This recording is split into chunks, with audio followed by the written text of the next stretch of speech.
नमस्कार, स्वागत है आपका study for life YouTube channel में। आशा है आप लोग स्वस्थ होंगे।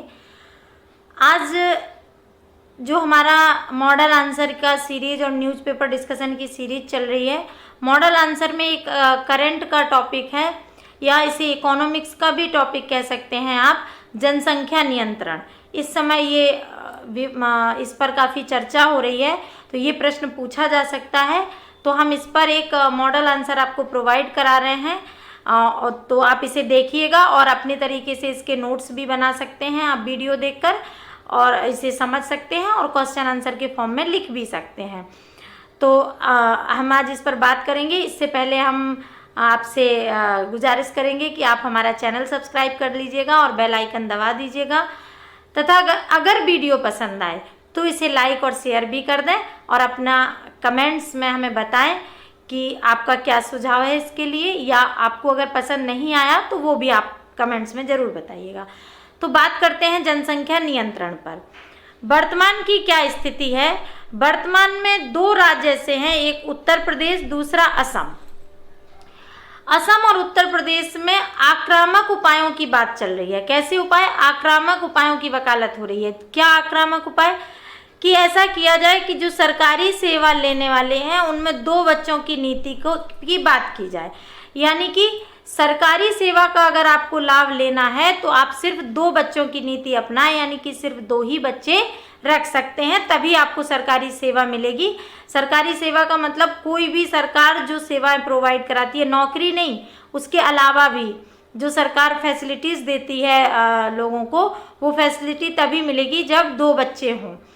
तो ये थोड़ा सा कठिन उपाय है कि भारत के लिए खास तौर से 2025 तक कहा जा रहा है कि जो भारत है वो जनसंख्या में प्रथम हो जाएगा।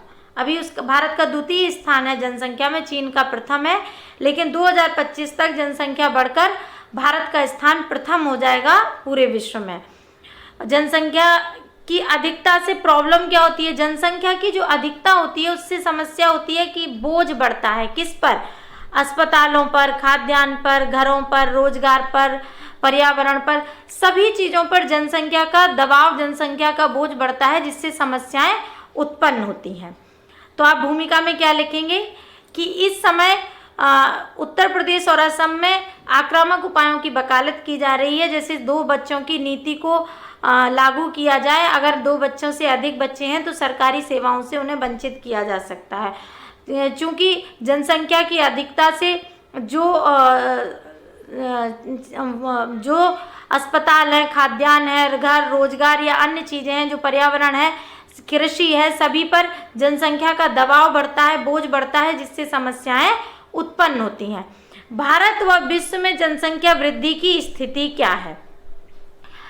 5 पॉइंट इस पर दिए गए हैं। संयुक्त राष्ट्र ने कहा है कि विश्व के आधे से अधिक देश ऐसे हैं जिनकी जनसंख्या वृद्धि दर इस सदी के अंत तक शून्य हो जाएगी।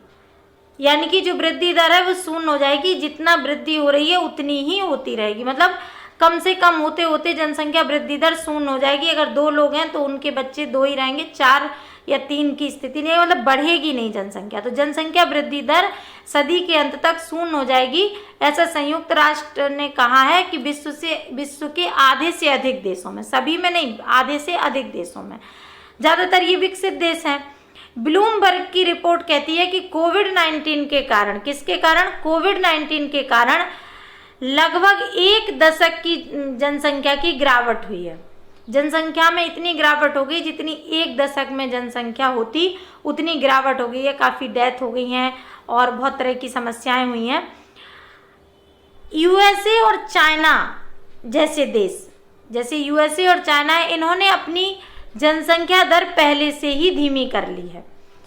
चाइना ने क्या किया है? जैसे वो 1 चाइल्ड पॉलिसी लाया था, इस तरह से उनकी जनसंख्या वृद्धि दर पहले से ही धीमी हो गई है।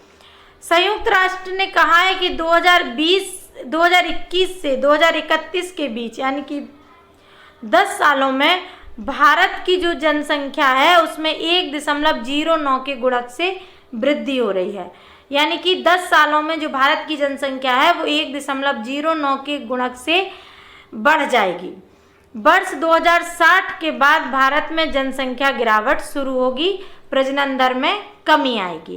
कब? 2060 के बाद।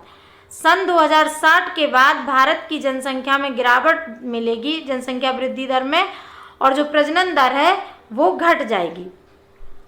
अब हम बात करेंगे जनसंख्या नियंत्रण के कुछ सिद्धांतों पर। इनसे प्री और मेंस दोनों में प्रश्न पूछा जाता है, प्री में भी पूछा जाता है और मेंस में भी। माल्थस का सिद्धांत बहुत फेमस सिद्धांत है, प्रिंसिपल ऑफ पॉपुलेशन इनका सिद्धांत है। इसमें चर्चा की इन्होंने जनसंख्या वृद्धि और उसके प्रभाव की, जनसंख्या की वृद्धि और उसके प्रभाव की चर्चा की है माल्थस ने अपने सिद्धांत में, प्रिंसिपल ऑफ पॉपुलेशन में, जिसमें इन्होंने कहा कि जनसंख्या की जो रफ्तार है वो दुगनी दर से बढ़ती है और संसाधन सामान्य गति से बढ़ते हैं। जैसे जनसंख्या बढ़ती है 1 से 2, 2 से 4, 4 से 8, 8 से 16, 32 इस तरह, जबकि संसाधन सामान्य गति से बढ़ते हैं 1, 2, 3, 4, 5, 6 से। इस प्रकार उन्होंने कहा कि हर 25 वर्ष में जनसंख्या दुगनी हो जाती है। ये माल्थस का सिद्धांत है, लेकिन आज माल्थस का सिद्धांत लागू नहीं होता, इसका खंडन हो चुका है। और इसका खंडन भारत में भी देखने को मिलता है कि भारत में भी जनसंख्या इतनी बढ़ रही है, फिर भी भारत में कृषि का अधिशेष बचने लगा है, यानी कि संसाधनों की वृद्धि भी कहीं कहीं जनसंख्या से अधिक होती है। एक और थ्योरी है big push theory, big push theory. ये हार्वर्ड यूनिवर्सिटी के अर्थशास्त्री हैं हार्वे लेवेंस्टीन, इन्होंने इस सिद्धांत को दिया। इन्होंने कहा कि जनसंख्या वृद्धि आय को कम करती है। अगर जनसंख्या वृद्धि होती है तो इससे आय कम होती है देश की। कैसे? चूंकि जनसंख्या वृद्धि हो जाएगी, जनसंख्या अधिक होगी तो जो प्रति व्यक्ति आय है वो घट जाती है। प्रति व्यक्ति आय घटने से बचत कम होती है, बचत कम होने से निवेश कम होगा और निवेश कम होने से अर्थव्यवस्था की वृद्धि नहीं होगी। क्योंकि एक घर में अगर 100 रुपये आ रहा है और 4 लोग हैं तो 20-20 रुपये, 25-25 रुपये उनको मिलेगा। अगर 5 लोग हो गए तो आय उतनी ही है, तो चूंकि प्रति व्यक्ति आय कितनी हो जाएगी? 20-20 रुपये हो जाएगी। और 20-20 रुपये में पहले 25 रुपये था तो 5 रुपये बच जाता था, लेकिन जब 20 रुपये हो गया तो बचत नहीं हो पा रही है। ये इससे क्या होगा कि वो निवेश नहीं कर पाएगा, वो मांग नहीं कर पाएगा बाहर मार्केट में, तो अर्थव्यवस्था की वृद्धि घट जाएगी। भारत में जनसंख्या नियंत्रण से जुड़े मुद्दे। अधिक जनसंख्या हमेशा खराब आर्थिक स्थिति की जिम्मेदार हो, ऐसा नहीं है। कुछ लोग कहते हैं कि जनसंख्या अधिक है इसलिए आर्थिक स्थिति खराब है, ऐसा नहीं है। अगर जनसंख्या अधिक है और रोजगार उसी स्थिति में है तो ये खराब स्थिति नहीं है जनसंख्या की, क्योंकि हमारे भारत में जो जनसंख्या है इसमें युवा वर्ग की अधिकता है, बूढ़ों का बोझ नहीं है, युवा अधिक हैं। और युवा अधिक हैं लेकिन युवा बेरोजगार हैं, युवाओं के पास प्रॉपर काम नहीं है, रोजगार नहीं है, इसलिए वो समस्या बने हुए हैं। अगर उन्हें रोजगार मिल जाए तो फिर वो बिल्कुल भी समस्या नहीं रहेंगे। अगला पॉइंट है जनसंख्या वितरण। ये 1937 में जॉन मेनार्ड कीन्स ने एक सिद्धांत दिया था, गिरती जनसंख्या दर के आर्थिक परिणाम। इन्होंने कहा कि अगर जनसंख्या कम होती जाएगी तो उपभोक्ता कम होंगे, जो माल बनेगा मार्केट में उसको खरीदने वाले लोग कम होंगे, तो फिर मांग घटेगी, तो मांग घटेगी तो ऑब्वियस मार्केट में जो सामान अधिक बनना चाहिए था वो कम हो जाएगा, तो वस्तुएं कम बनेंगी तो सप्लाई कम होगी, फिर मांग कम होगी और ये चक्र उल्टा चलने लगेगा। इससे भी आर्थिक परिणाम बुरे हो सकते हैं, क्योंकि उपभोक्ता ज़्यादा रहेंगे तो मांग ज़्यादा जनरेट होगी, मांग अधिक होगी तो आपूर्ति अधिक होगी, आपूर्ति अधिक होगी तो इनकम अधिक होगी और इससे अर्थव्यवस्था बढ़ेगी, बशर्ते बस रोजगार मिलता रहे, मार्केट में मांग जनरेट होती रहे। चीनी मॉडल 1980 में आया था। इसमें एक वन चाइल्ड पॉलिसी की बात की गई थी, एक बच्चा की पॉलिसी। क्या था कि चाइना ने लागू किया था कि केवल एक ही बच्चा रख सकते हैं दंपत्ति। फिर लगा कि बूढ़ों का बोझ बढ़ रहा है, ये कर्व उल्टा हो रहा है, तो इन्होंने 2 चाइल्ड पॉलिसी लाई और उसके बाद अभी कुछ दिन पहले न्यूज में था कि अब चाइना ने 3 चाइल्ड पॉलिसी लागू कर दी है। भारत में कुछ धार्मिक कारण भी हैं जनसंख्या के उलटफेर के, जो आप जानते ही हैं कि अलग अलग धर्मों में अलग अलग बातें हैं। गरीबों पर प्रभाव, गरीबों पर भी इसका प्रभाव पड़ता है। गरीबों की ये सोच रहती है कई जगह कि अगर हमारे पास बच्चे ज़्यादा होंगे तो वो अधिक मजदूरी करेंगे, अधिक काम करेंगे तो धन अधिक आएगा, इसलिए भी उनके यहाँ अधिक बच्चे होने का प्रचलन है। एक पितृसत्ता की बात, पितृसत्ता होने के कारण हमारे समाज में अधिकतर लोगों की सोच ये है कि घर में मेल चाइल्ड होना जरूरी है, मतलब घर में लड़के का होना आवश्यक है, लड़की हो या ना हो लेकिन लड़के का होना आवश्यक है। इससे जनसंख्या का डिसबैलेंस भी होता है, जो लैंगिक अनुपात है वो भी बिगड़ता है, क्योंकि भ्रूण हत्याओं के केस अधिकतर दिखाई देते हैं कि लोग लड़कियों को मार के सिर्फ लड़का पैदा करना चाहते हैं, या फिर लड़का पैदा करने के चक्कर में जो लोग भ्रूण हत्या नहीं भी कर पाते तो वो 3, 4, 5 कितनी भी लड़कियां कर लेते हैं जब तक लड़का नहीं हो जाता। तो ये पितृसत्ता जो समाज है, पितृसत्तात्मक हमारा जो समाज है, ये भी एक जनसंख्या के डिसबैलेंस का कारण है। जनसंख्या संबंधी कुछ उपाय हैं, ये आप कंक्लूजन में बता दीजिएगा कि जनसांख्यिकीय लाभांश पर ध्यान देना जरूरी है कि इसे लाभांश में कैसे बदला जाए। अधिक से अधिक रोजगार हो, सभी को काम मिले, मांग जनरेट हो, तो ये लाभांश में बदल जाएगा।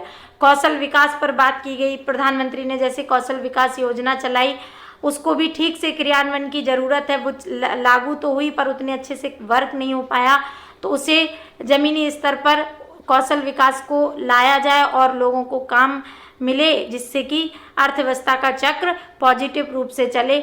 महिलाओं पर ध्यान केंद्रित करना होगा, महिलाओं को रोजगार में लाना होगा, शिक्षा में लाना होगा।